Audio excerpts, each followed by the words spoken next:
Hey, this is Eric. Yeah. We got it together.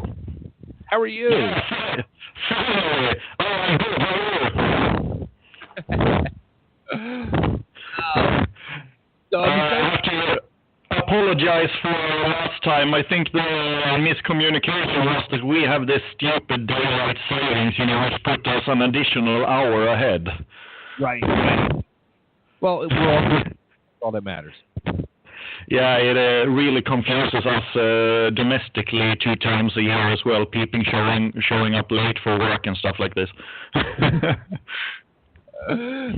So you've had like a real unique thing going on here. Like it's like, how did this all come together? This whole musical style. I mean, it's really different. Thank you. Well, Michael and me have been playing together in different bands for between 10 and 15 years, and we both share a lot of passions in music, a certain type of metal, a certain type of folk music, and we've both been playing straight up folk music, contemporary as well as traditionally, also folk rock fusion bands, but finally we decided it's time to combine the 2 extremes. And since we both love both medieval culture, lore, history, and especially the music, we thought about combining it with a different folk metal element, thus going in the more slow and heavy direction. Yeah. Now, like when you were thinking about this, did you think too, like you almost have like I mean, it's a very popular, I don't know if I want to say lifestyle, but like a lot of people around the world now are very into that whole medieval scene. So it's kind of like you have a great audience now to like kind of direct yourself at too.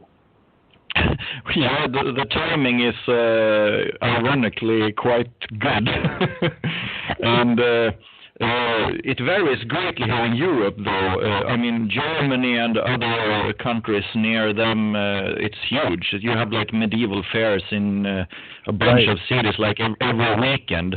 Up here, it's more growing slowly. You have a few big fairs, but it's limited to those big fairs as well, and it's a lot of people are LARPing, but it's not as big as it is in like Germany and the States and places like that. Yeah, I was going to say, like, I mean, here in the States, like I'm in the Philadelphia area, and they do it, every year. And I remember hearing about it, seeing commercials on TV growing up, and especially now with the world of social media, like seeing all these people who I never knew were into that like whole scene. And now that I'm seeing, like, it's a whole thing, not just here in the Philadelphia area, like around the country and now around the world, that I think to myself, like, wow, that's a really a cool way, too, to kind of stand out above the rest, because there's, I mean, let's face it, how many hard rock and metal bands are out there today, and this is a way to really put your guys above the rest of everybody else. Yeah, and that's why we also try to maintain a level of authenticity in the music, the traditional element, that is, to use actual medieval melodies and to lyrically also tell tales of actual medieval hardships. It's quite often you see both in LARPing, popular culture, which has an upswing right now in fantasy. I mean, look at Game of Thrones and Lord of the Rings and stuff. And it's more often you have weird versions of other type of folk music or very contemporary interpretations of medieval folk music, but we really wanted to maintain that ancient feeling of it.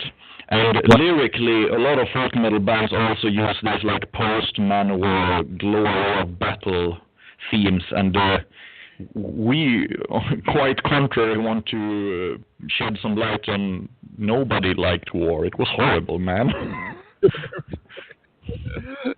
Yeah, I was gonna say, like, I saw, like, in the bio, like you said, you touched on in the bio, like the topics and stuff you write about, and I'm like, wow, these are like really deep topics. It's not like again going back to your traditional hard rock metal band where it's going to be sunshine and rainbows and drink a beer and let's find a woman.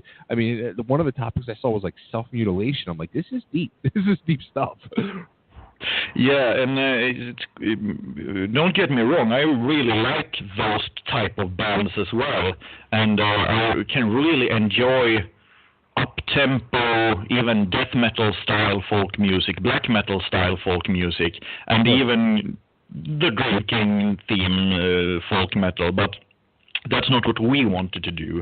And when we say out, we really, it sounds a bit big to say so about yourself, but we really set out to make some music that we wanted to listen to and music we felt was missing. Right. And since we have a bunch of weird instruments and we had a lot of knowledge about melodies as well as we know where to find themes and more melodies, as well as compose our own sounding very old, it just... There, as you say, the rest is history. Now, how about trying to find? Was it really hard to try to find other people that would be interested in trying to do this style? No, when we realized that, oh crap, we have to play live soon, and we just asked our previous drummer, which Michael and I had played in a bunch of bands before, and he is super wide, loves every kind of music, and he has got a good rhythm when it comes to folk music, even traditional Swedish folk music. So he was an obvious choice. As for Jonas and Richard, they're friends of ours as well, who's very wide, open people, likes folk music, metal, jazz, you name it, everything. So it was not a hard choice at all to ask those three. Wow. Now how about like you said, doing it live? Is it hard to really reproduce all this stuff live? Yeah. I mean, we have to have backup tracks. Otherwise, it wouldn't work. We would require double the personnel on stage. And it's not every club that you can bring a live choir with like 12 people as well. Right. Limitation in money and square footage. But we have that's the also fun thing about doing the opposite theme of medieval folk metal, going slower, more melodies. And it's gotten us some very interesting gigs as well, and not especially on the metal scene. And a few of our absolutely coolest moments have been on stages I wouldn't have expected us to get to perform.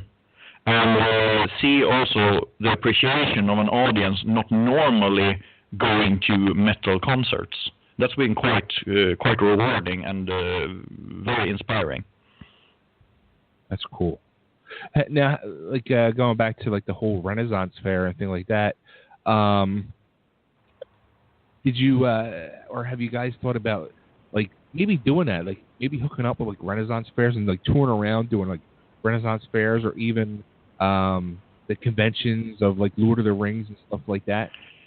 Nothing is impossible, and those types of places would be a natural place for us to go in concerns of visitors. I mean, no kidding around, a lot of people who are into LARPing, Renaissance fairs, and fantasy music like metal, so... Sure.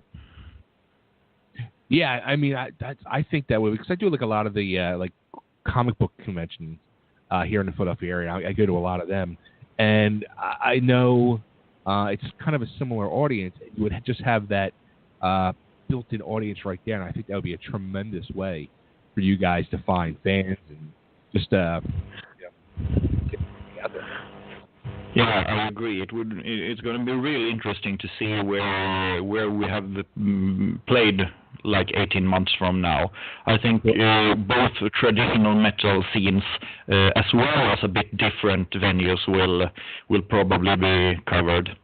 And I just hope we're not too authentic in the medieval sense, since a lot of people who are into just LARPing and fantasy music, they have a picture of medieval music sounding in a certain way that's been spoon-fed through popular culture, and we don't exactly sound like that. True. So not to joke too much, but I hope we're not too true, if you know what I mean. So you guys released the first album back in May, about 6 weeks ago. The end is Nigh or Nigh? Yeah, Nigh. The end is Nigh. Right. The end is upon us. So how's that going? How's it? Everybody loving it? I would imagine. We have been completely blown away by the reviews we've seen so far. We could never have expected such a warm welcome for this album. It's been totally unreal, and we are both super humbled as well as super inspired by how it's been received. I could never have imagined this, and the video that we put out, our first single, it's like almost 700,000 views by now, and that's in for a band like us, that's unreal. Yeah. I mean, what's happened? No one knows what's happened, and it just keeps growing. It's out of control, and it could not be a better medicine for us to just keep pushing forward and to do more. Now, I'm actually like skimming through the bio real quick. Now, you guys have actually been around since 2013. Am I correct on that? Yeah, we started exchanging ideas and composing the first songs, and we played live the first time in August 2013, I think. Wow. So, I mean, this is working on for quite a few years, and then to finally put out the debut album now. It's got to be very rewarding finally. Yeah, I mean, we haven't had been in any rush. I mean, we're just normal guys having daytime jobs. So we felt we wanted to give the songs the attention they need when we can and have time for it. Did the occasional festivals and club gigs as well as those different type of stages. And finally, when we had the songs for the album ready, we just decided to go ahead and record the album all by ourselves. And just when we began, the guys at Despots Records contacted us, and like a few weeks later, we were signed, and we just kept going with the album. Nice, that's awesome. Now, so it took us about a year from when we signed until we released it. So the album was done in about November, I think. Oh, so you guys actually been even sitting on it for quite a few months now. Yeah, I mean that's how it goes. If you have an album ready, almost every band is about 6 to 8 months or something like that before it comes out. Wow. So now, what is going to be the plans for the rest of the year for you guys? Any recordings you're going to be put together, or anything set in stone already, or? Well, we're going to do more videos. That's a given, since the first one got received so well. We're looking at some gigs, maybe try to visit Europe, do some more gigs here in Sweden. And sooner or later, I mean, we already have embryos for our upcoming songs, so we don't know what will turn out of those, but it feels good to be able to look forward when composing, and not just having like a prohibition against composing because the album hasn't been let out yet. Right. So that's awesome. Good for you guys. Thank you very much. And of course, in some distant future, a visit to the States and maybe opening for a bigger act would most certainly be a dream, of course. Yeah. That would totally be awesome.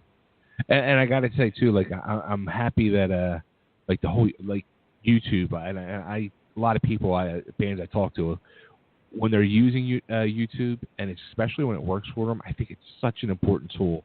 And when bands don't use it, it actually pisses me off. So I'm so happy that it worked out good for you guys, and you guys continue to, keep going to YouTube route. Yeah, I think video really is something that you have to keep in mind. I mean, social media sites really like video, so why shouldn't you just abide by their rules? Yeah, sometimes we gotta abide by the rules, but they work. Yeah. Plus, we like doing videos. We're not very good at it, but we like it. Oh, that's awesome. Cool. So where can everybody get the album now that it's out? Oh, you can stream it on a bunch of sites. You can find it on Spotify, Deezer, Apple Music, Tidal, iTunes, you name it. Plus, you can go to our label's web shop to buy physical copies as well. Awesome. And we're in the goings of launching an updated version of our website, which will have all the links to all the sites where you can both buy downloads, stream, buy physical, as well as listen to the songs on our website. Awesome. Now, and what is the website? Is it apocalypseorchestra.com or? Yeah, correct.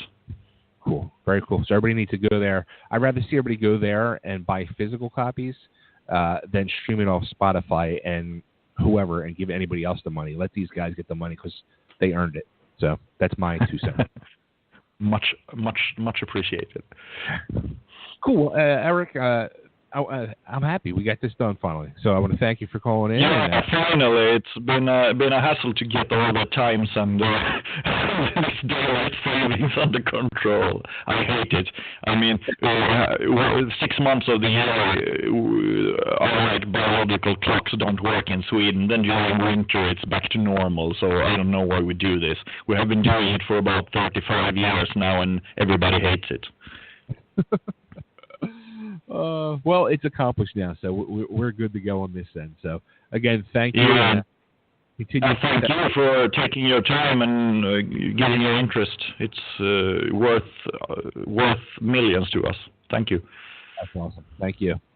Cool. We'll take care, and I'll let you guys know this. We actually just taped this, so I'll let you guys know when we'll be airing it. Cool. Thank you very much. Looking forward to it. Yep. Take care, Erik. Cheers. Bye.